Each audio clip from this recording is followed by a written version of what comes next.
Est-ce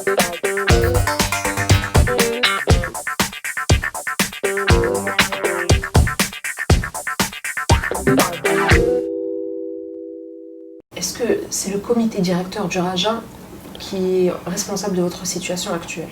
Et je peux dire oui.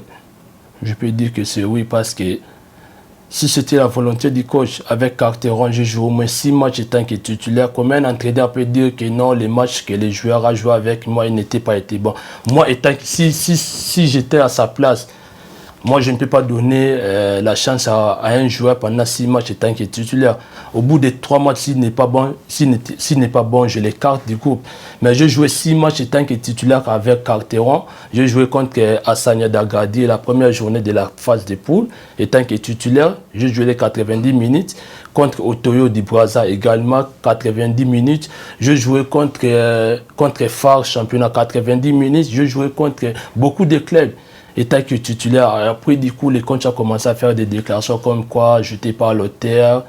Moi, je trouve que ce n'était pas vraiment la vraie raison. Il y a quelque chose qui se passe derrière. Comme je vous ai dit, c'est juste, comme je n'ai pas voulu prolonger mon contrat, il y a des choses qui s'accumulent derrière moi. Il y a beaucoup de choses qui me dérangent même au cœur. Il y a certains joueurs qui ont touché leur argent et Mabid, comme il est là, il n'a pas encore touché son argent.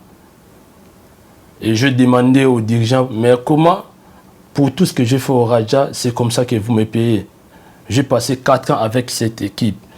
Il y a eu des moments de crise où il n'y avait personne qui voulait aller à la concentration. J'étais le seul joueur de l'équipe qui est parti à la concentration avec les jeunes.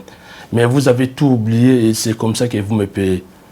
Ce n'est pas grave et j'ai fini ma saison et puis on se sépare dans la milieu. C'est ce que j'ai dit aux dirigeants. D'autres joueurs étaient payés et pas vous? Je te jure qu'il y a certains joueurs qui ont touché leur tranche et moi je n'ai même pas touché un dirham. Comme? J'ai dit tout le monde. Ils ont payé tout le monde sauf Mabid. Donc c'était un véritable bras de fer. C'est ça. Les Mabidi, vous disposez aujourd'hui d'offres. Votre aventure au Raja ayant pris fin, est-ce que vous disposez d'offres concrètes pour le mercato estival? Je peux dire que pour l'instant, il n'y a pas encore d'offres concrètes. Il y a plusieurs propositions que mon agent est en train de travailler là-dessus. Mais jusque-là, on n'a pas encore trouvé une proposition meilleure pour moi. Et moi, je sais que le mercato est encore long. Et déjà en Europe, le mercato n'est pas encore ouvert. Ça va commencer fin du mois de juin.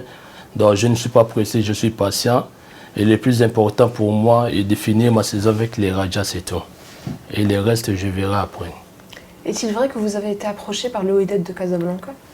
Moi, personnellement, non, mais la dernière fois, mon agent m'a appelé, il m'a dit qu'il a été contacté par certains dirigeants du WAC, mais jusque-là, on n'a pas encore répondu. Et vous serez favorable à un transfert au Wydad? Bon, pour l'instant, je n'ai pas encore décidé, mais si je trouve qu'il y a quelque chose de bon, je suis un joueur, je suis un professionnel. Si je trouve qu'il y a quelque chose de bon, je ne peux pas hésiter, mais pour l'instant, je suis encore au Raja. Vous parlez de joueurs qui ont reçu leurs émoluments et pas vous.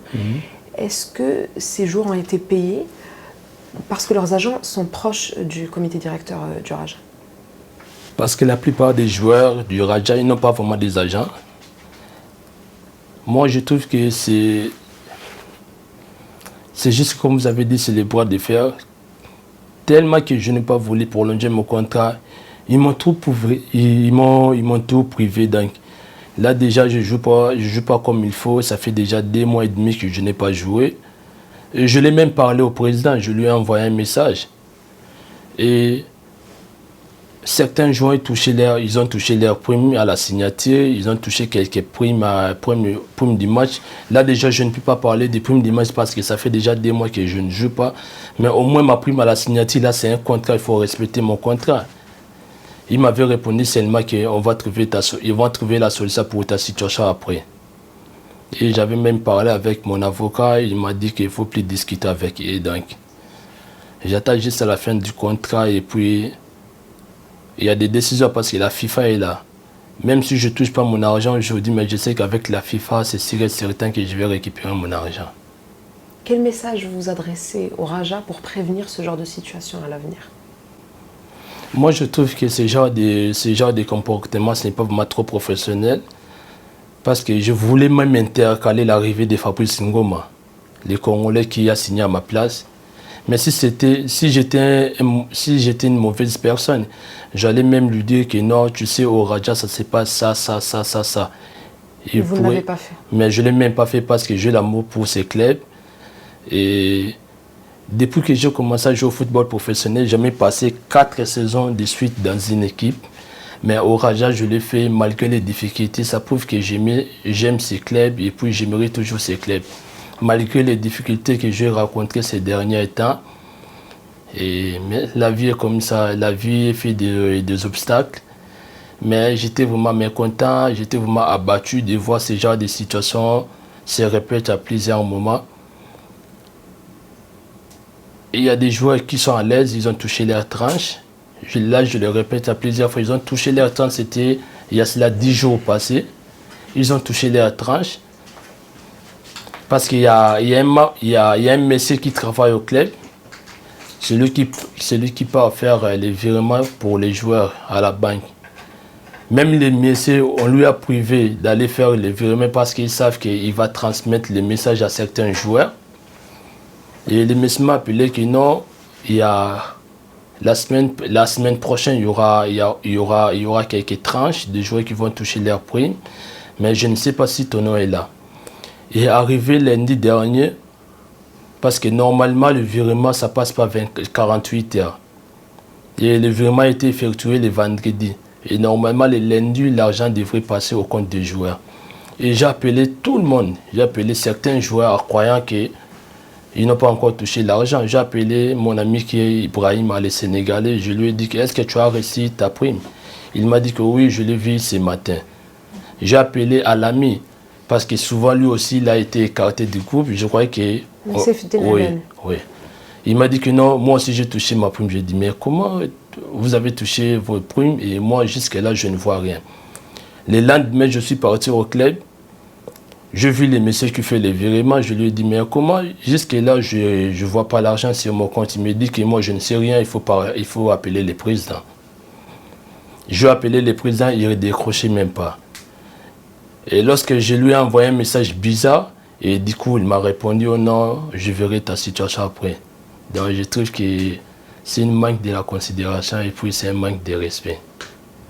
Donc, les Rajas ne devraient pas me payer comme ça. C'est que je suis en train de passer, je suis en train de passer un peu des moments un peu difficiles. Depuis que j'ai commencé à jouer au football, je n'ai jamais passé des moments comme ça. Mais c'est la vie, donc je suis un joueur professionnel. Pour moi, les Rajas, c'est juste un tremplin et je sais qu'il y aura d'autres aventures ailleurs. Est-il vrai qu'il y a des clans au sein même du vestiaire du Raja? Parce que bon, en fait, je ne comprends pas vraiment trop l'arabe, mais parfois je vois qu'il y a des tirements versés. Chaque match, il y a certaines discussions. Je peux dire qu'il y a des malentendus au vestiaire. Qui sont les joueurs qui vous ont soutenu dans votre situation? Il y a Ibrahima, il y a Alami, il y a même Anas Zineti, parce que c'est vraiment mon meilleur ami au Raja. À chaque fois, il me donne des conseils à ce qui concerne ses clubs, parce qu'il a l'expérience du championnat marocain. Donc il a été toujours là pour moi, il ne m'a jamais laissé. Donc vraiment, il m'a beaucoup soutenu. Lema Mabedi, quel serait votre message d'adieu aux supporters du Raja de Casablanca? Le Raja sera ma meilleure maison et je fais partie de la famille d'hiver. Même si un jour je ne suis plus au Raja et j'aimerais un jour retourner au Raja, jouer même une année, 6 mois de plus encore, ça sera bon pour moi. Et la dernière fois, j'ai fait un message à ma page sur Instagram, j'ai dit que même si je n'ai pas eu le temps de vous satisfaire comme j'étais avant, mais savez-vous que je vous aime et puis je vous porterai toujours à cœur. Raja, c'est ma maison. Et je sais que la vie nous préserve beaucoup de choses. Et je sais qu'avec les supporters, on se verra un jour. Et parce qu'ils aiment toujours voir ma bulle sur les terrains. Mais pour l'instant, ce n'est pas vraiment le cas. Et puis, je peux dire que c'est déjà trop tard pour moi parce que là, déjà, il ne reste que des matchs. Et si j'aurais la chance de jouer le dernier match, je sais ce que je vais faire au terrain pour faire adieu à mes supporters qui m'aimaient beaucoup. Merci beaucoup d'avoir répondu à nos questions et bon courage pour la suite de votre Merci carrière. beaucoup.